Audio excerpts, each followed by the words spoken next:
ಸ್ನೇಹಿತರೆ, welcome back to Vivekanand IS ಮತ್ತು S academy YouTube channel. ಯಾರು ಮೊದಲು ಬರೀ ಬಂದಿರೋ ಸ್ನೇಹಿತರೆ ಸಬ್ಸ್ಕ್ರೈಬ್ ಮಾಡಿಕೊಡ್ರಿ. ಇದೇ ರೀತಿಯಾಗಿ ಮುಂದಿನ ವಿಡಿಯೋಗಳಿಗಾಗಿ ಕಾಯ್ತಾ ಇರಿ ಅಂತ ಹೇಳ್ತಾ, ಸ್ನೇಹಿತರೆ, ಕಲೆ ಮತ್ತು ವಾಸ್ತುಶಿಲ್ಪ, ಆರ್ಟ್ ಆ್ಯಂಡ್ ಕಲ್ಚರ್ ಅಂತ ನೀವೇನು ಕರಿತೀವಿ ಆ ತರಗತಿಗಳು ಮುಂದುವರಿಯಾಕತ್ತ. ಸ್ನೇಹಿತರೆ, ಮೊದಲನೇದಾಗಿ ರೀಸೆಂಟ್ಲಿ ಏನೇನೈತಿ ನೋಡ್ತಾ ಹೋಗಣ್ರಿ. ಸ್ನೇಹಿತರೆ, ಪೋರ್ಟ್ ವಿಲಿಯಂ ಕೋಟೆ ನಿಮಗೆಲ್ಲ ಗೊತ್ತಿರಬಹುದು. ಪೋರ್ಟ್ ವಿಲಿಯಂ ಕೋಟೆ ಎಲ್ಲಿದೆ ಅಂದ್ರೆ ಕೋಲ್ಕತ್ತಾದಲ್ಲಿ ಪೋರ್ಟ್ ವಿಲಿಯಂ ಕೋಟೆ ಬರೋದನ್ನ ನೀವು ನೋಡಿರ್ತೀವಿ. ಪೋರ್ಟ್ ವಿಲಿಯಂ ಕೋಟೆ ಏನ್ ಇತ್ತು ನೋಡ್ರಿ ಕಲ್ಕತ್ತಾವ, ಅದ್ರದ ಹೆಸರಿಗೆ ಚೇಂಜ್ ಮಾಡಿ ಆ ಹೆಸರು ಚೇಂಜ್ ಆಗಿ ಏನಾಗಿದೆ ಅಂದ್ರೆ ವಿಜಯದುರ್ಗ ಅಂತ ಹೇಳೈತಿ. ಮೊದಲೇನ್ ಪೋರ್ಟ್ ವಿಲಿಯಂ ಕೋಟೆ ಇತ್ತು, ಅದಕ್ಕೆ ಏನ್ ಮಾಡಿದ್ರಿ ಹೆಸರ ವಿಜಯದುರ್ಗ ಅಂತ ಹೇಳಿ ಮರುನಾಮಕರಣ ಮಾಡಿದ್ದಾರೆ. ಇಷ್ಟ ಕ್ಲಿಯರ್. ಕೋಲ್ಕತ್ತಾದೊಳಗೆ ಏನೈತಿ ಪೋರ್ಟ್ ವಿಲಿಯಂ ಕೋಟೆ. ಆ ಪೋರ್ಟ್ ವಿಲಿಯಂ ಕೋಟೆ ಇನ್ನ ಕೋಲ್ಕತ್ತಾದೊಳಗೂ ಐತಿ, ಅದೇನು ಚೇಂಜ್ ಆಗಿಲ್ಲ. ಆ ಪೋರ್ಟ್ ವಿಲಿಯಂ ಕೋಟೆ ಹೆಸರಷ್ಟೇ ಏನ್ ಮಾಡಿದಾರ ವಿಜಯದುರ್ಗ ಅಂತ ಹೆಸರಷ್ಟು ಚೇಂಜ್ ಮಾಡಿದಾರ. ಪೋರ್ಟ್ ವಿಲಿಯಂ ಕೋಟೆ ಒಳಗ ಏನಿತ್ತು ಒಂದು ಸಣ್ಣದೊಂದು ಕೋಲೆ ಇತ್ತು ಅಂತ ತಿಳ್ಕೊರಿ. ನಮ್ಮ ಭಾಷೆದಾಗ ಕೋಲೆ ಇತ್ತು ಅಥವಾ ಒಂದು ಮನೆ ಇತ್ತು. ಅದಕ್ಕೆ ಏನಿತ್ತು ಅಂದ್ರೆ ಕಿಚನರ್ ಗೃಹ ಅಂತ ಕರಿತಿದ್ರು. ಆ ಕಿಚನರ್ ಗೃಹಕ್ಕೆ ಈಗ ಪ್ರೆಸೆಂಟ್ಲಿ ಹೆಸರು ಏನಿಟ್ಟಾರ ಅಂದ್ರ ಮಣಿಕ್ಷಾ ಗೃಹ ಅಂತ ಇಟ್ಟಾರ. ಪೋರ್ಟ್ ವಿಲಿಯಂ ಚೇಂಜ್ ಆಗಿ ವಿಜಯದುರ್ಗ ಆಯ್ತು, ಕಿಚನರ್ ಗೃಹ ಚೇಂಜ್ ಆಗಿ ಮಣಿಕ್ಷಾ ಗೃಹ ಆಯ್ತು. ಇಷ್ಟ ಎರಡು ಅಪ್ಡೇಟ್ ಇರಲಿ ನಿಮ್ಗೆ. ಓಕೆ, ಇನ್ನು ಮುಂದೆ ಹೋಗಿ, ಈ ಹಿಂದೆ ಸೇಂಟ್ ಜಾರ್ಜ್ ಗೇಟ್ ಎಂದೇನು ಕರಿತಿದ್ರಿ, ಸೇಂಟ್ ಜಾರ್ಜ್ ಗೇಟ್ ಅಂತ ಕರಿತಿದ್ರು. ಅದೇನ್ ಸೌತ್ ಗೇಟ್ ಇತ್ತಿರ್ಲಕ್ರಿ, ಸೇಂಟ್ ಜಾರ್ಜ್ ಗೇಟ್ ಅನ್ನೋದು ಒಂದು ಸೌತ್ ಗೇಟ್ ಇತ್ತು. ಸೌತ್ ಗೇಟ್ ಇತ್ತು. ಆ ಸೌತ್ ಗೇಟಿನ ಹೆಸರು ಸಹ ಅಪ್ಡೇಟ್ ಮಾಡಿದ್ದಾರೆ. ಆ ಸೌತ್ ಗೇಟಿನ ಹೆಸರು ಏನಂತ ಅಪ್ಡೇಟ್ ಮಾಡಿದ್ದಾರೆ ಅಂದ್ರ ಶಿವಾಜಿ ಗೇಟ್ ಅಂತ ಕರೀತಾರೆ. ಸೌತ್ ಜಾರ್ಜ್ ಗೇಟ್ ಅನ್ನಿತ್ತು, ಅದನ್ನು ತೆಗೆದು ಈಗ ಶಿವಾಜಿ ಗೇಟ್ ಅಂತ ಮರುನಾಮಕರಣ ಮಾಡಿದ್ದಾರೆ. ಇಷ್ಟು ಅಪ್ಡೇಟ್ ಅನ್ನ ಮಾಡ್ತಾ ಬಂದಿದ್ದಾರೆ ನಮ್ಮ ಆರ್ಟ್ ಅಂಡ್ ಕಲ್ಚರ್ದವರ. ನೀವು ಅಪ್ಡೇಟ್ ಆಗ್ಬೇಕು ಸ್ನೇಹಿತರೆ. ಇನ್ನು ಈ ಪಶ್ಚಿಮ ಅಥವಾ ಕೋಲ್ಕತ್ತಾದಲ್ಲಿ ಇರತಕ್ಕಂತ ಪೋರ್ಟ್ ವಿಲಿಯಂ ಕೋಟೆಯ ಬಗ್ಗೆ ಮಾಹಿತಿ ನೋಡಿದ್ರ, ಇದು ಅವಾಗ ಏನು ನಮ್ಮ ಇಂಗ್ಲಿಷರಿದ್ದರು, ಇಟ್ ಮೀನ್ಸ್ ಬ್ರಿಟಿಷರಿದ್ದರು. ಆ ಬ್ರಿಟಿಷರಲ್ಲಿ ಈಸ್ಟ್ ಇಂಡಿಯಾ ಕಂಪನಿ ಇತ್ತು. ಆ ಕಂಪನಿ ಒಳಗೆ 1696ರಲ್ಲಿ ಈ ಹುಗ್ಲಿ ನದಿ ದಂಡೆಯ ಮೇಲೆ ಏನೈತಿ ಈ ಪೋರ್ಟ್ ವಿಲಿಯಂ ಕೋಟೆಯನ್ನು ಸ್ಥಾಪನೆ ಮಾಡಿರ್ತಾರೆ. ಹಾಗಾದ್ರೆ ಅದಕ್ಕೆ ಪೋರ್ಟ್ ವಿಲಿಯಂ ಅಂತಾನೆ ಯಾಕೆ ಹೆಸರಿಟ್ರು? ವಿಲಿಯಂ ಅಂತ ಯಾಕೆ ಹೆಸರು ಇಷ್ಟಂದ್ರ, ಅವಾಗ ಏನಿದು ಈಸ್ಟ್ ಇಂಡಿಯಾ ಕಂಪನಿ ಇತ್ತ, ಅವಾಗ ಇಂಗ್ಲೆಂಡ್ ರಾಜ್ಯರು ಇಲ್ಲಿರ್ತದೆ. ಇಂಗ್ಲೆಂಡ್ ರಾಜ್ಯರ ಹೆಸರಲ್ಲಿ ರಾಜ ವಿಲಿಯಂ ಅಥವಾ ಮೂರನೇ ರಾಜ ವಿಲಿಯಂ ಇರ್ತಿದ್ದ. ಆದ್ರಿಂದ ಈ ಮೂರನೇ ರಾಜ ವಿಲಿಯಂ ಹೆಸರನ್ನೇ ಈ ಕೋಟೆ ಇಟ್ಟಿದ್ರು. ಅದ್ರ ಹೆಸರು ಏನಾಯ್ತು ಪೋರ್ಟ್ ವಿಲಿಯಂ ಕೋಟೆ ಆಯ್ತು. ಆ ಕೋಟೆ ಹೆಸರು ಈಗ ಅಪ್ಡೇಟ್ ಆಗಿ ವಿಜಯದುರ್ಗ ಅಂತ ಆಗೈತಿ. ಎಸ್. ಇನ್ನು ಮುಂದುವರ, ಕೋಟೆ ಅನಿಯಮಿತ ಅಷ್ಟಭುಜಾಕೃತಿಯಲ್ಲಿ ಐತಿ. ಕೋಟೆ ಯಾವ ಆಕೃತಿಯಲ್ಲಿ ಐತಿ? ಆಕೃತಿಯಲ್ಲಿ ಐತಿ. ಮತ್ ಅಷ್ಟೇ ಅಲ್ಲದ ಒಳಗ ಕಮಾನಿನ ಕಿಟಕಿಗಳದ ಇಲ್ಲೆಲ್ಲ ಕಾಣತಾವ, ನೀವು ನೋಡ್ಕೋಬಹುದು. ನೀವು ಗೂಗಲ್ ಅಲ್ಲಿ ಹೊಡೆದು ನೋಡ್ಬೋದು. ಪೋರ್ಟ್ ವಿಲಿಯಂ ಕೋಟೆ ಅಂತ ಅವ್ರು ಹೇಳ್ತದೆ. ಜಮಿನಿ ಬತ್ತಂದ್ರೆ ಅಪ್ಡೇಟ್ ಮಾಡಿ ಹೇಳಿರ್ತದೆ. ಸರ್, ಕೋಟೆ 6 ದ್ವಾರಗಳನ್ನು ಹೊಂದಿದೆ. 6 ದ್ವಾರ ಅಂದ್ರೆ 6 ಬಾಗಿಲುಗಳನ್ನು ಹೊಂದಿರುವುದನ್ನು ನೀವು ನೋಡಬಹುದು. 6 ಬಾಗಿಲು ಅದಾವ. 6 ಬಾಗಿಲ ಹೆಸರುಗಳು ನೋಡ್ತಾ ಹೋಗ್ರಿ. ಒಂದು ಚೌರಂಗಿ, ಎರಡನೇದು ಪ್ಲಾಸಿ, ಮೂರನೇದು Calcutta, 4 water gate, 5 Saint George, 6ನೇದು ಟ್ರೆಸರಿ ಗೇಟ್. 6 ಬಾಗಿಲುಗಳು ಅಥವಾ 6 ದ್ವಾರಗಳನ್ನು ಹೊಂದಿರುವುದು ಈ ನಮ್ಮ ಪೋರ್ಟ್ ವಿಲಿಯಮ್ಸ್. ಅಪ್ಡೇಟ್ ಆಗಿದ್ರಿ ಅದ ದುರ್ಗ ಅಂತ ಹೇಳಿ.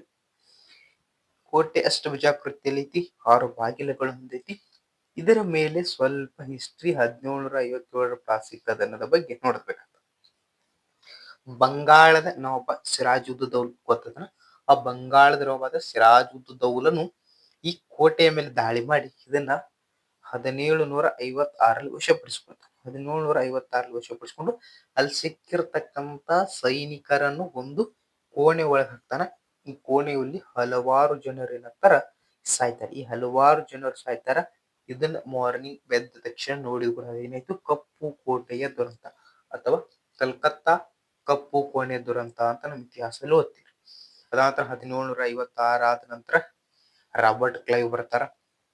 ಬ್ರಿಟಿಷರ ಗವರ್ನರ್ ಆಗಿರ್ತಕ್ಕಂಥ ರಾಬರ್ಟ್ ಕ್ಲೈವ್ ಬಂದು ಈ 1757ರಲ್ಲಿ ಪ್ಲಾಸಿ ಕದನದಾಗ ಏನಾಗ್ತಾನ, ಸಿರಾಜ್ ಉದ್ ದೌಲಾ ಸೋಲ್ತಾನ, ರಾಬರ್ಟ್ ಕ್ಲೈವ್ ಗೆಲ್ತಾನೆ. ಅವಾಗಿಂದ ಏನಾಗ್ತದ, ಬ್ರಿಟಿಷರ ಹಿಡಿತಕ್ಕೆ ಯಾವ್ದು ಹೋಗ್ತದ, ಈ ವಿಲಿಯಂ ಕೋಟೆ ಹೋಗ್ಬಿಡ್ತದ. ನಿಮಗೆ ಇಲ್ಲಿ ಇನ್ನೊಂದು ಪಾಯಿಂಟ್ ಏನ್ಬಿಟ್ಟು ಹೊರಗೆ ತಂದ್ಕೊಡ್ರೆ, ಈ ಕಲ್ಕತ್ತಾ ಅಂತೀವಿ ನೋಡ್ರಿ. ಈ ಕಲ್ಕತ್ತಾ ಒಳಗೆ ಏನೈತಿ ಅಂದ್ರ ಸೇನಾ ಕಮಾಂಡ್, ಪೂರ್ವ ಸೇನಾ ಕಮಾಂಡ್ನ ಪ್ರಧಾನ ಕಚೇರಿ ಈ ಕಲ್ಕತ್ತಾ ಒಳಗ ಐತಿ. ಓಕೆ, ಕೋಲ್ಕತ್ತಾ ಒಳಗ ಹುಬ್ಳಿ ನದಿ ಐತಿ, ಇದು ಸಹ ನೆನ್ಪಿಟ್ಕೊಳ್ರಿ. ಈಗ ರೀಸೆಂಟ್ಲಿ ಯಾರ ಅಗ್ನಿವೀರ್ ಅಪ್ಲಿಕೇಶನ್ ಹಾಕತ್ತೀರಿ ನೋಡ್ರಿ, ಅಗ್ನಿವೀರ್ ಒಳಗ ಇಂಥ ಕ್ವಶನ್ ಒಂದು 99% ಬರ್ತಾವ. ಯಾವ ನದಿಗಳ ಮೇಲೆ ಯಾವ ಪ್ರಮುಖ ಪ್ರದೇಶಗಳದಾವ, ಆಗ್ರಾ ನದಿ ಇರ್ಬೋದು, ಡೆಲ್ಲಿ ಇರ್ಬೋದು, ನದಿ ಅಲ್ಲ, ಆಗ್ರಾ ಇರ್ಬೋದು, ಡೆಲ್ಲಿ ಇರ್ಬೋದು, ಇಂಗ್ಲೆಂಡ್ ಇರ್ಬೋದು, ಮುಂತಾದವು ಪ್ರಮುಖವಾಗಿ ಬರ್ತಾವ. ನಮ್ಮ ಗಂಗಾ ನದಿ ಇರ್ಬೋದು, ಯಮುನಾ ನದಿ, ತುಂಗಭದ್ರಾ, ಹಡ್ಸನ್ ನದಿ, ಥೇಮ್ಸ್ ನದಿ, ಈ ಎಲ್ಲಾ ನಗರಗಳ ಮತ್ತು ನದಿಗಳ ಬಗ್ಗೆ ನೀವು ನೋಡ್ಕೋಬೇಕಾಗ್ತದೆ. ಅಗ್ನಿವೀರ್ ಯಾರು ಬರೆಯತಿ ಅವ್ರಿಗೆ. ಸ್ನೇಹಿತರೆ, ರೀಸೆಂಟ್ಲಿ ಯಾವ ಹೆಸರು ಚೇಂಜ್ ಆಗಿದಾವ, ಅಹಮದ್ ನಗರ್ ಇದ್ದಿದ್ದು ಅಹಿಲ್ಯಾ ನಗರ ಆಗಿದೆ, ಎಲ್ಲಿತಿ ಮಹಾರಾಷ್ಟ್ರ ಒಳಗೆ. ಕರಿಂಗಂಜ್ ಹಳೆ ಹೆಸರು ಶ್ರೀಭೂಮಿ ಅಂತ ಆಗಿದೆ, ಅದು ಆಸಾಂ ಒಳಗೈತಿ. ಸರಾಯಿ ಕಾಲೇಖಾನ್ ಚೌಕ್, ಭಗವಾನ್ ಬಿರ್ಸಾ ಮುಂಡಾ ಚೌಕ್, ಇದು ಇಂಪಾರ್ಟೆಂಟ್, ನ್ಯೂ ಡೆಲ್ಲಿ ಒಳಗೈತಿ. ಸುಲ್ತಾನ್ಗಂಜ್ ಅಂಗೈಬಿನಾಥ್ ಧಾಮ ಬಿಹಾರ್ ಒಳಗೈತ್ರಿ. ಅಲಹಾಬಾದ್ ರೀಸೆಂಟ್ಲಿ ಟ್ರೆಂಡ್ ಒಳಗಿರುವುದು ಅಲಹಾಬಾದ್ ಪ್ರಯಾಗರಾಜ್. ಪೈಂಜಾಬಾದ್ ಇದ್ದಿದ್ದು ಅಯೋಧ್ಯೆ ಐತ್ರಿ. ಅಲಿಗರ್ ಇದ್ದಿದ್ದು ಹರಿಗರ್ ಐತಿ, ಇವೆಲ್ಲ ಇಲ್ಲದ ಉತ್ತರ ಪ್ರದೇಶ ಒಳಗದ. ರಾಮನಗರ್ ಇದ್ದಿದ್ದು ಬೆಂಗಳೂರು ದಕ್ಷಿಣ, ಬಳ್ಳಾರಿ ಇದ್ದಿದ್ದು ವಿಜಯನಗರ, ಇವೆರಡು ನಮ್ಮ ಕರ್ನಾಟಕದಲ್ಲಿರೋದನ್ನ ನೋಡ್ತೀರಿ. ಇದ್ರ ಪೋರ್ಟ್ ಬ್ಲೇರ್ ಇರೋದು ನೋಡ್ತೀರಿ. ಪೋರ್ಟ್ ಬ್ಲೇರ್ ಮೊದಲಿತ್ತು, ಅಲ್ಲೇ ಐತಿ. ಹೆಸರಷ್ಟು ಚೇಂಜ್ ಮಾಡಿದ್ದಾರೆ, ಶ್ರೀ ವಿಜಯಪುರಂ. ರೋಸ್ ಐಲ್ಯಾಂಡ್ ನೇತಾಜಿ ಸುಭಾಷ್ ಚಂದ್ರ ಬೋಸ್ ದ್ವೀಪ, ನೇತಾಜಿ ಸುಭಾಷ್ ಚಂದ್ರ ದ್ವೀಪ. ನೀಲ್ ಐಲ್ಯಾಂಡ್ ಶಾಹಿದಿ ದ್ವೀಪ, ಇವು ಅಂಡಮಾನ್ ಮತ್ತು ನಿಕೋಬಾರ್ ದ್ವೀಪಗಳಲ್ಲಿರುವುದನ್ನ ನೋಡ್ಬೇಕಾಗ್ತದೆ. ಇನ್ನು ಮುಂದುವರೆದು ನಮ್ಮ ಡೆಲ್ಲಿ ಒಳಗೆ ನೋಡಿದ್ರ ದರ್ಬಾರ್ ಹಾಲ್ ಇದ್ದಿದ್ದು ಗಣತಂತ್ರ ಮಂಟಪ್ ಆಗ್ಯದ. ಅಶೋಕ್ ಹಾಲ್ ಇದ್ದಿದ್ದು ಅಶೋಕ್ ಮಂಟಪ ಆಗ್ಯದ. ಎಲ್ಲಿ ನ್ಯೂ ಡೆಲ್ಲಿ ಒಳಗೆ ಐತ್ರಿ. ನ್ಯೂ ಡೆಲ್ಲಿ ಸ್ವಲ್ಪ ಹೆಚ್ಚಿಗೆ ರೀಸೆಂಟ್ಲಿ ಕ್ವಶನ್ ಇತ್ತು ನೋಡ್ಕೊಳ್ಳಿ. ಇದ್ರ ಅದಂತ ಕಲ್ಬೇಲಿಯಾ ಸಮುದಾಯ ಬರ್ತದೆ. ಇವೆಲ್ಲ schedule caste and schedule tribe ಬರ್ತವೆ, ಎಲ್ಲ ಟ್ರೈಬ್ ಸ್ನೇಹಿತರೆ. ಈ ಟ್ರೈಬ್ ಒಳಗ ಒಂದು ಕಲ್ಬೇಲಿಯಾ ಅನ್ನೋದು ಸಮುದಾಯ ಬಂದದ. ಅದು ಯಾಕೆ ಪ್ರಚಲಿತದೈತಿ ನೋಡ್ರಿ ಸ್ನೇಹಿತರೆ. ಕಲ್ಬೇಲಿಯಾ ರಾಜಸ್ಥಾನ್ ಬ್ಲಾಕ್ ಡ್ಯಾನ್ಸಸ್ ಅಂದ ತಕ್ಷಣ ನಿಮ್ಗೆ ಸೆಂಟ್ರಲ್ ಗೌರ್ಮೆಂಟ್ ಕ್ವಶನ್ ಆಗ್ತಾವ, ನೋಡ್ತಾ ಹೋಗ್ರಿ. ಯಾರ್ಯಾರು ಎಕ್ಸಾಮ್ ಬರೆದಿರಿ ಮೊದಲು ಅವ್ರಿಗೆ ಗೊತ್ತಿರ್ತದೆ. ಈಗ ಯಾರು ರೀಸೆಂಟ್ಲಿ ಬರತ್ತಾರ ಗೊತ್ತಿರ, ಸ್ವಲ್ಪ ನೋಡ್ಕೊತ ಹೋಗ್ರಿ. ಕಲ್ಬೇಲಿಯಾ ಸಮುದಾಯ ಅಜ್ಮೀರದ ಕಿಶನ್ಗಢ್ ತಹಸಿಲ್ ನಲ್ಲಿಯೂ ರಾತ್ರಿ ಶಾಲೆ ಕಲ್ಬೇಲಿಯಾ ಜನಾಂಗದ ಮಹಿಳೆಯರಿಗೆ ಶಿಕ್ಷಣ ಅವಕಾಶ ಕಲ್ಪಿಸುವ ಮೂಲಕ ಸಬಲೀಕರಣಕ್ಕೆ ಮುಂದಾಗೈತ್ರಿ. ಇವಾಗ ಅಜ್ಮೀರ ಕಿಶನ್ಗಢ್ ಅಲ್ಲಿ ನೈಟ್ ಸ್ವಲ್ಪ ಸ್ಟಡಿ ಮಾಡಕ ಹೆಲ್ಪ್ ಮಾಡಿರೋದ್ರಿಂದ ಮಹಿಳೆಯರ ಶಿಕ್ಷಣಕ್ಕೆ ಅಥವಾ ಮಹಿಳಾ ಸಾಕ್ಷರತೆಗೆ ಹೆಲ್ಪ್ ಆಗೈತಿ. ಓಕೆ, ಎಸ್, ಇಷ್ಟ ಶಾರ್ಟ್. ಕಲ್ಬೇಲಿಯಾ ಸಮುದಾಯದ ಕುರಿತು, ಕಲ್ಬೇಲಿಯಾಗಳು ರಾಜಸ್ಥಾನದ ಅಲೆಮಾರಿ, ರಾಜಸ್ಥಾನ್ ಗೊತ್ತೈತಿಲ್ಲ, ರಾಜಸ್ಥಾನ್ ಯಾವ ಸೈಡ್ ಬರ್ತದೆ, ಇಲ್ಲೆಲ್ಲ ರಾಜಸ್ಥಾನ್ ಬರ್ತದ ನೋಡ್ರಿ. ಈ ರಾಜಸ್ಥಾನ್ ತಗೊಂಡು ಮರುಭೂಮಿ ಐತ್ರಿ, ಮರುಭೂಮಿ ಐತಿ, ಸ್ವಲ್ಪ ಬೆಟ್ಟಗಳದಾವ, ಅದ್ರ ಬಗ್ಗೆ ಮಾಹಿತಿ ತಗೊಳ್ರಿ. ಈ ಕಲ್ಬೇಲಿಯಾ ಇವ್ರು ಇಲ್ಲಿ ಅವರಂದ್ರೆ ಸ್ನೇಹಿತರೆ ರಾಜಸ್ಥಾನದವ್ರು, ನಮ್ಮ ರಾಜಸ್ಥಾನದವ್ರ. ಅಲ್ಲ, ಇವರು ಒಂದು ಹಿಂದೂ ಬುಡಕಟ್ಟು ಜನಾಂಗಕ್ಕೆ ಸೇರ್ಯಾರ. ಇವರು ಐತಿಹಾಸಿಕವಾಗಿ ಇವ್ರು ಹಾವನ್ನು ಹಿಡ್ಕೊಳ್ತಿದ್ರು. ಹಾವು ಹಿಡಿದು ಅದ್ರ ಜೊತೆ ಹಾವ ಆಟ ಆಡಿಸ್ತಾರ. ನೀವು ಜಾತ್ರೆಯಲ್ಲಿ ನೋಡಿರ್ತೀರಿ, ಈ ಹಾವ ಆಟ ಆಡಿಸ್ತೀರಿ. ಅವ್ರ ಮೂಲ ಕಸುಬು ಸಹ ಇದೇ ಆಗಿತ್ತು. ಹಾವ ಹಿಡಿದೈತಿ, ಹಾವ ಜೊತೆ ಆಟ ಆಡೋದೈತಿ, ಆಟ ಆಡಿಸೋದೈತಿ. ಇದರಿಂದ ಪ್ರೇಕ್ಷಕರು ಏನ್ ಕೊಡ್ತಿದ್ರು, ಸ್ವಲ್ಪ ಹಣ ಕೊಡ್ತಿದ್ರಿ. ಇದರಿಂದ ಅವ್ರ ಜೀವನ ನಡೀತಿತ್ತು. ಆದ್ರೆ ಇತ್ತೀಚೆಗೆ ನಮ್ಮ ಇಂಡಿಯನ್ ಗೌರ್ಮೆಂಟ್ ಒಂದು ಆಕ್ಟ್ ತರ್ತದ, ಆಕ್ಟ್ ಪಾಸ್ ಮಾಡ್ತದ. ಆ ಆಕ್ಟ್ ಹೆಸರು ಏನಂದ್ರ 1972 ವನ್ಯಜೀವಿ ಸಂರಕ್ಷಣಾ ಕಾಯ್ದೆ. 1972 ವನ್ಯಜೀವಿ ಸಂರಕ್ಷಣಾ ಕಾಯ್ದೆ ತರುವ ಮೂಲಕ ಈ ಪ್ರಾಣಿಗಳಿಗೆ ಹಿಂಸೆ ಅದು ಮಾಡಬಾರದು ಅಂತ ಒಂದು ಆಕ್ಟ್ ಬರ್ತದ. ಇದರಿಂದ ಏನಾಗ್ತದೆ, ಈ ಕಲ್ಬೇಲಿಯಾ ಸಮುದಾಯದವರಿಗೆ ಏನಾಗ್ತದೆ ಸ್ವಲ್ಪ ಪ್ರಾಣ ಸಂಕಟ ಆಗಿಬಿಡುತ್ತೆ. ಅವರ ಮೂಲ ಕಸುಬು ಮಾಡಿಸುವುದು ಆದ್ರೆ ಇದು ನಿಂತು ಬಿಡ್ತದೆ ಈ ಆಕ್ಟ್ ಬಂದ ತಕ್ಷಣ. ಆದ್ದರಿಂದ ಅವ್ರು ಏನಾಗ್ತಾರೆ ಬೇರೆ ಬೇರೆ ಕೆಲಸಗಳಲ್ಲಿ ತೊಡ್ಕೊತಾರ ಈ ಕಲ್ಬೇಲಿಯಾ ಸಮುದಾಯದವರು. ಸ್ನೇಹಿತರೆ ಇವರು ಮೊದಲು ಕಲ್ಬೇಲಿಯಾ ಸಮುದಾಯದವರು ಏನ್ ಮಾಡ್ತಿದ್ರು ಅಂದ್ರ ಸ್ಥಳಾಂತರ ಬೇಸಾಯ ಪದ್ಧತಿಯನ್ನು ಆಚರಿಸಿದ್ರು. ಸ್ಥಳಾಂತರ ಬೇಸಾಯ ಪದ್ಧತಿ ಅಂದ್ರೆ ಏನ್ರಿ? ಫಾರ್ ಎಕ್ಸಾಂಪಲ್ ಒಂದು ವರ್ಷ ಈ ಪ್ರದೇಶದಲ್ಲಿ ಇರತಕ್ಕಂತ ಗಿಡ ಗಂಟಿ ಎಲ್ಲ ಕಡಿದು ಸ್ವಚ್ಛ ಮಾಡಿ ಈ ರೀತಿಯಾಗಿರ್ತದೆ ಹಿಂಗೆ ಸ್ವಚ್ಛ ಮಾಡಿ ಇಲ್ಲಿ ಬೆಳೆಗಳನ್ನು ಬೆಳೆದು ಇಲ್ಲಿ ಫಸಲು ಬಂದ ತಕ್ಷಣ ಅಂದ್ರ ಕಾಳುಗಳು ಬಂದ ತಕ್ಷಣ ರಾಶಿ ಮಾಡ್ಕೊಂಡು ತೆಗೆದುಕೊಂಡು ಮತ್ ನೆಕ್ಸ್ಟ್ ಇಯರ್ ಅಂದ್ರೆ ಇದು 2005 ಅಂತ ತಿಳ್ಕೊರಿ. ಇದ್ರಾಗ ಇಲ್ಲಿ ಮಟ್ಟ ಮುಂದಿನ ವರ್ಷ 2006ರಲ್ಲಿ ಮತ್ತೆ ಇಲ್ಲೊಂದು ಪ್ರದೇಶಕ್ಕೆ ಹೋಗಿ ಇಲ್ಲೆಲ್ಲ ಗಿಡ ಗಂಟಿರ್ತಾವ ಅದೆಲ್ಲ ಕಡಿದು ಕ್ಲೀನ್ ಮಾಡಿ ಇಲ್ಲಿ ಮಾಡಿ ಫಸಲ್ ಪಡ್ಕೊಳ್ಬೇಕು. ಅದಾದ ನಂತರ ಏನಾಗ್ತಾರ ಈ ರೀತಿಯಾಗಿ ಇವ್ರು ಮಾಡಿದ್ರು. ಈಗ ರೀಸೆಂಟ್ಲಿ ಇವ್ರು ಏನಾಗ್ತಾರ ಸ್ಥಳಾಂತರ ಬೇಸಾಯ ಬದಲಿಗೆ ಸ್ಥಿರ ಬೇಸಾಯ ಪದ್ಧತಿಯನ್ನು ಆಚರಣೆ ಮಾಡಿ ಒಂದೇ ಕಡೆ ನಿಲ್ತಾರ, ಅದನ್ನ ಡೆವಲಪ್ ಮಾಡ್ತಾರ ಹೊಲ, ಅದರಿಂದ ಏನ್ ಮಾಡ್ತಾರ ಬೆಳೆ ಬೆಳಿತಾರ.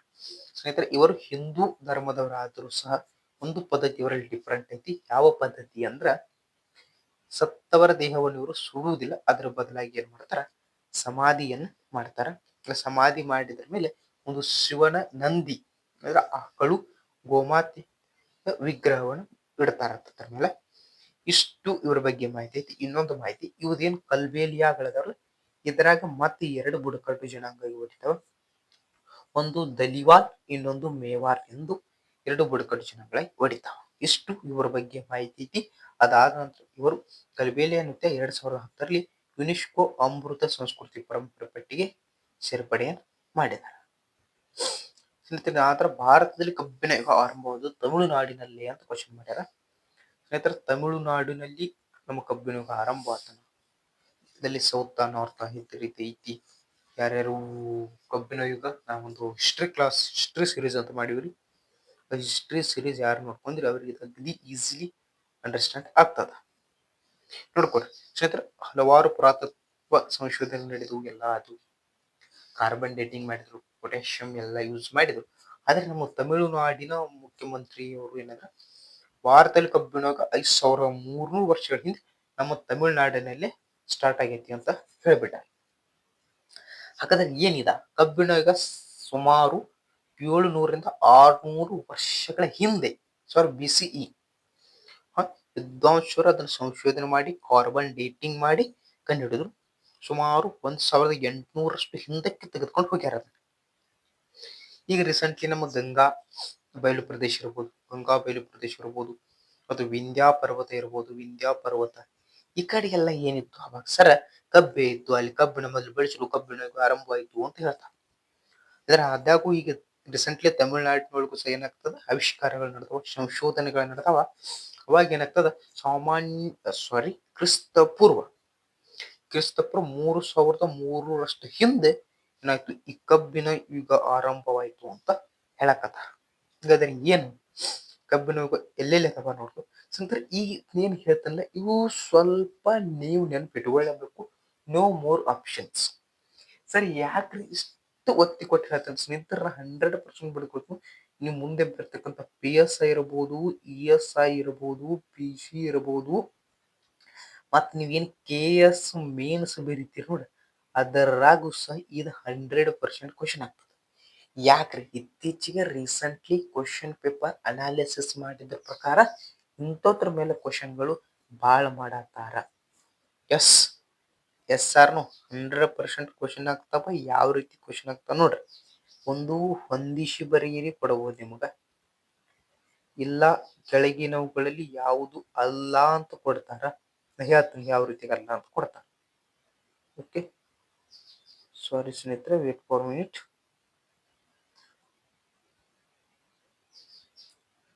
ಒಂದು ನಿಮಿಷ ವೇಟ್ ಮಾಡ್ರಿ ದಯವಿಟ್ಟು. No technical. ಸ್ನೇಹಿತರೆ ಬರೋಣ. ಸಾರಿ ಸ್ವಲ್ಪ ಪ್ರಾಬ್ಲಮ್ ಆಯ್ತು. ಸಾರಿ. ಸ್ನೇಹಿತರೆ ನಮ್ಮ ಉತ್ತರ ಮತ್ತು ಮಧ್ಯ ಭಾರತವನ್ನು ತಗೊಂಡ್ರೆ ಸ್ನೇಹಿತರೆ ಉತ್ತರ ಮತ್ತು ಮಧ್ಯ ಭಾರತ ಅಂತ ಈ ಮ್ಯಾಲಿನ ಭಾಗದೊಳಗೆ ನೀವು ತಗೊಂಡ್ರೆ ಯಾವ್ಯಾವ ಪ್ಲೇಸಸ್ಗಳು ಬರ್ತಾವ ನೋಡ್ತಾ ಹೋಗೋಣ. ಇವತ್ತನ್ನು ಸ್ವಲ್ಪ ನೀವು ಉತ್ತರ ಮತ್ತು ಮಧ್ಯ ಭಾರತ ಅಂತ ದಕ್ಷಿಣ ಅಂತ ನೆನಪಿಟ್ಕೋಬೇಕ್ರೆ.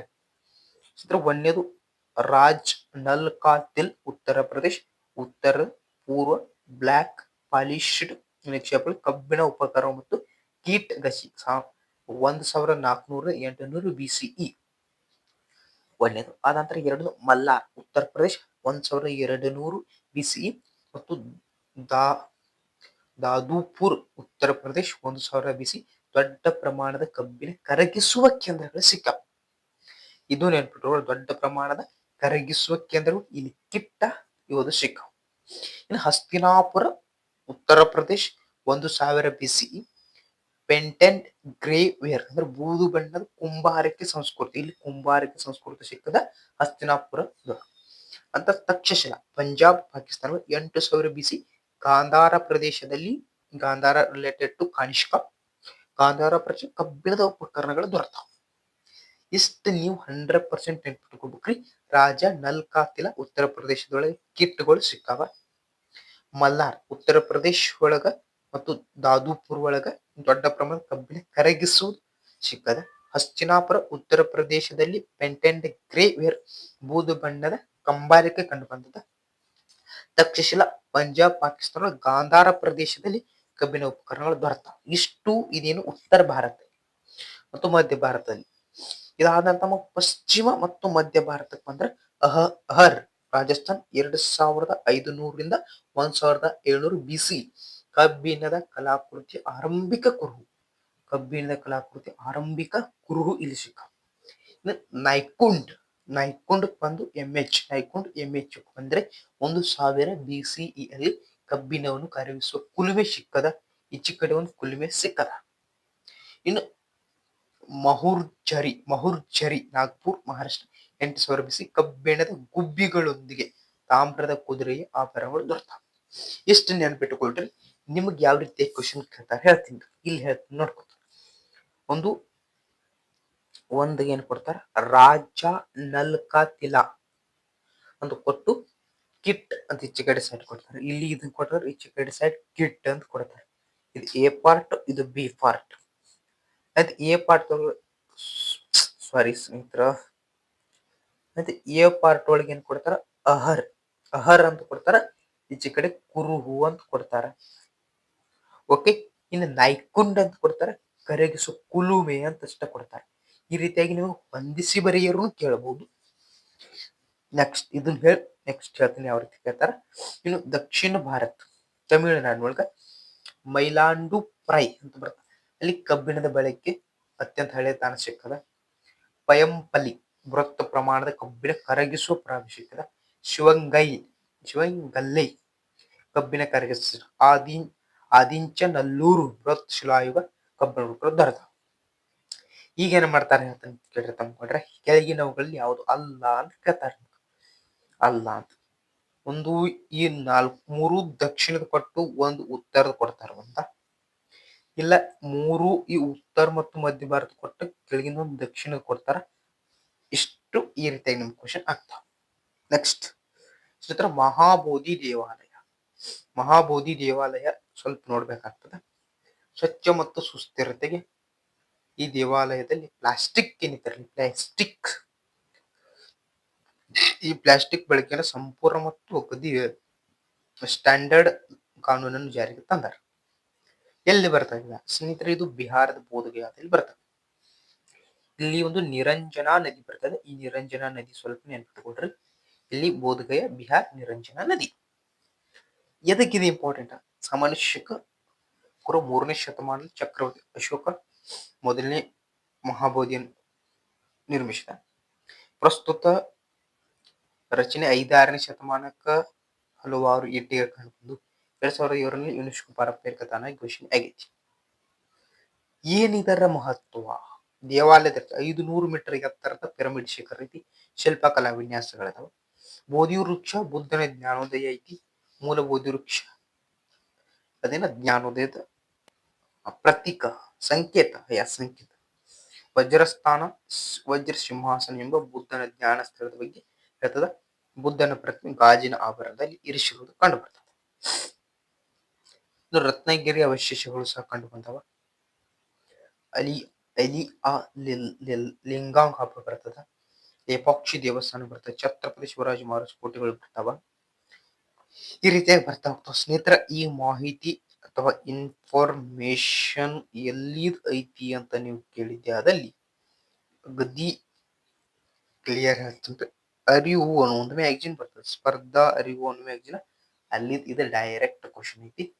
ಸಾರಿ, ಕ್ವಶನ್ ಅಲ್ಲ, PDF ಐತಿ. PDF ಒಂದು 5 ಹಾಳಿ ಒಳಗೆ ಅವ್ರು ಚಂದಾಗಿ ಕೊಟ್ಟಾರ. ಸಾಧ್ಯವಾದ ತರಿಸಿಕೊಂಡು ನ್ಯೂಸ್ ಅರಿವು ಮ್ಯಾಗ್ಜಿನ್ ಅನ್ನು ಓದಬಹುದು. ಇಲ್ರಿ ಸರ್ ನಾ ಬ್ಯಾವ್ರಿ ಯಾವ್ದೋ ಒಂದು ಸ್ಟಡಿ ಮಾಡ್ತಾನೆ, ಅದು ಸ್ಟಡಿ ಮಾಡ್ರಿ. ನಾ ಏನು ಹೇಳಕ್ ಬರಲ್ರಿ ಅದರ ಬಗ್ಗೆ, ನಿಮ್ಮ ಇಷ್ಟ. ಈ ರೀತಿಯಾಗಿ ಇಲ್ಲಿ ಆರ್ಟ್ ಅಂಡ್ ಕಲ್ಚರ್ ಕೊಟ್ಟಾರ.